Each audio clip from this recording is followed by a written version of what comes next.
Mazi Nduka, may the gods be praised.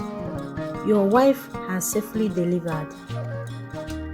Oh, thank you, Jesus, Nduka prayed, his face full of excitement. Can I see my son now? He asked the midwife. It's a girl, a healthy baby girl, said the midwife. Nduka's mood changed instantly. No, it is supposed to be a boy. A prophet confirmed that it's a boy. Can you check again? Nduka begged. Mazi Nduka, your baby is a girl. There is no need to confirm again. Whatever God gave you, accept it in good faith. After all, some people are seeking for a child irrespective of the gender, the midwife calmly told Nduka. Out of disappointment, Nduka left the hospital. When Yemi heard that Nduka left without seeing her and her baby, she was heartbroken. She cried bitterly, despite the comfort of the midwives. Nduka was a handsome and hardworking young businessman. In his 20s, he was the dream of every young lady. He had so many women in his life that he was confused about whom to marry. Meanwhile, he was the third son in a family of 5 boys. Being that he became rich in his 20s, Nduka insisted that he wanted to get married before his elder brothers, even when he had no particular woman to call his fiancée. His father pleaded with him to let his elder brothers marry before him, but he refused because he was rude and obsessed with what he had. At 30, Nduka married Yemi, a 17-year-old orphan from his village. Yemi had only basic education. He brought her to the city and had her do nothing except domestic chores. Another thing about Nduka was that he was a man of pride. He always flaunted what he had and bragged a lot about his achievements. Yemi was homely, well-mannered, and responsible.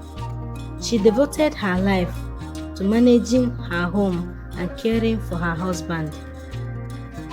10 years into the marriage, Yemi had already given birth to 6 children, and they were all girls. Nduka became frustrated and detested Yemi for not giving him a male child. He feels oppressed because all his brothers have had a male child except him.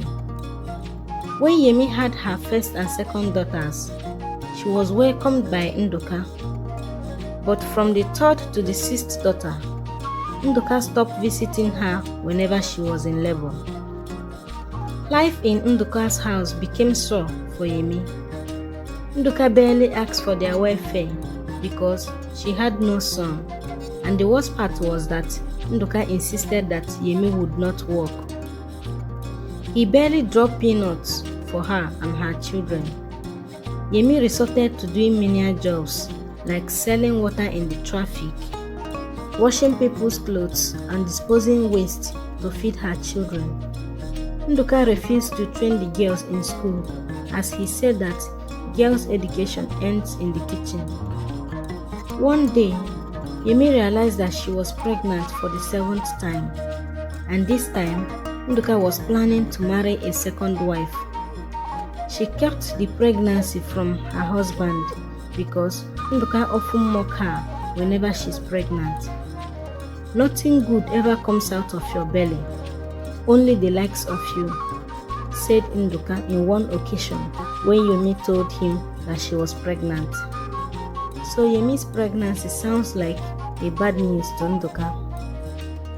Nduka married Ogo as his second wife. After a few months, he realized that Yemi was pregnant as her tummy was already shooting out. If you like, give birth to your usual riffraff.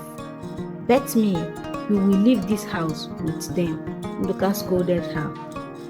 Yemi's heart was broken. yet she held herself together. At the same time, Ogo, the second wife, took in. Yemi visited different prayer houses, asking God for a male child. One day, a prophet told her she was carrying a male child. He assured her that God has answered her prayers. Out of excitement, Yemi told her husband. Initially, Nduka doubted her, but along the line, he found himself caring for his both wives. He took good care of Yemi for the sake of his unborn son. In the 9th month, Yemi had 2 days labor before she delivered. Mazi Nduka, may the gods be praised. Your wife has safely delivered. Oh, thank you, Jesus, Nduka prayed, his face full of excitement. Can I see my son now? He asked the midwife. It is a girl, a healthy baby girl, said the midwife. Nduka's mood changed instantly. No, it is supposed to be a boy. A prophet confirmed that it is a boy. Can you confirm again? Nduka begged. Mazi Nduka, your baby is a girl. There is no need to check again. Whatever God gave you, accept it with good faith. After all, some people are asking for a child, irrespective of gender, the midwife calmly told Nduka. Out of disappointment, Nduka left the hospital.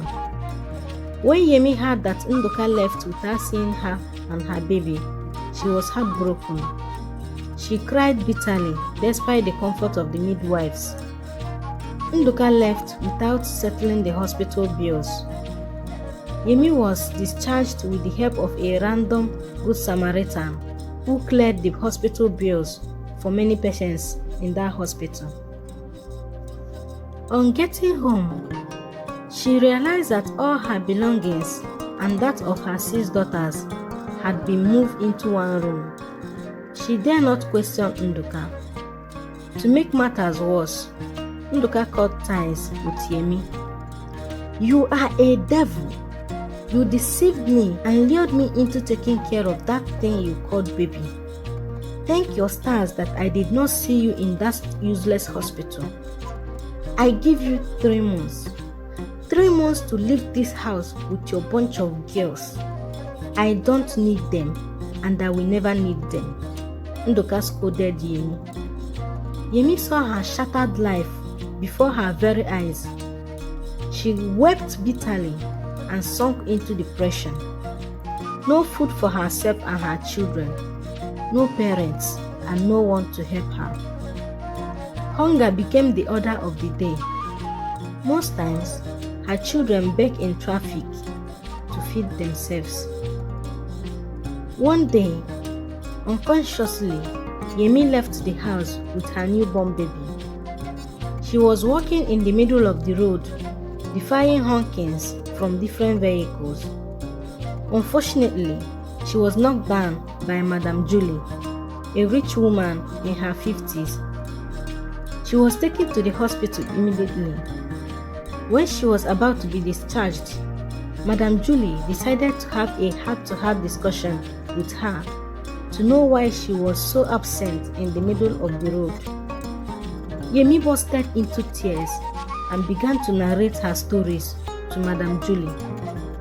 Julie was so disappointed but offered to help her out. Luckily for Yemi, Julie had a foundation that supports girls' education and empowerment. With the help of Madame Julie, Yemi's children were enrolled in the program. Yemi began her skill acquisition training. After 6 months of training, she was lucky to be among those selected to be empowered. She received a quiet amount of money and set up a small restaurant. Meanwhile, Ogo gave birth to a baby boy. That was the greatest news Nduka received. He devoted his life to loving and pampering the boy.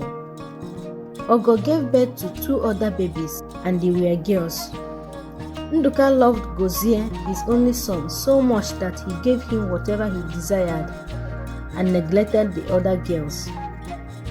Gozie grew up to be a spoilt, rude, and arrogant young man.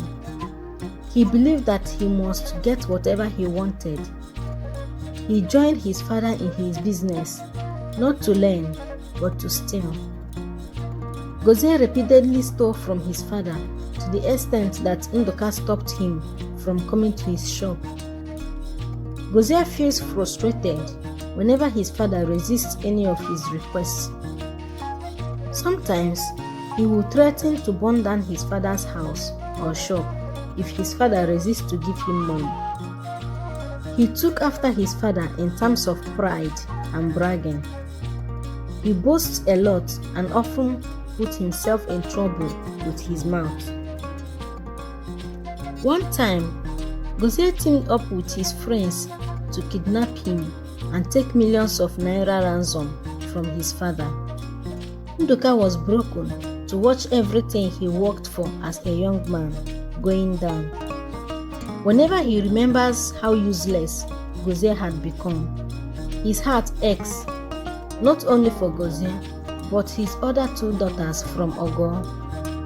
Being that he neglected the girls and focused on Gozie alone, they became wayward and no one cared about him anymore, not even his wife Ogo. Life became lonely for Nduka and he began to reminisce about his past life. At this point, he began to miss Yemi. He remembered how much Yemi loved and worshipped him, but it was already late because Yemi left so many years ago. Meanwhile, Yemi expanded her restaurant business with the help of her children and ensured that they all attended the university. Yemi told her children about their father and what transpired between them. The girls grew up to hate their father.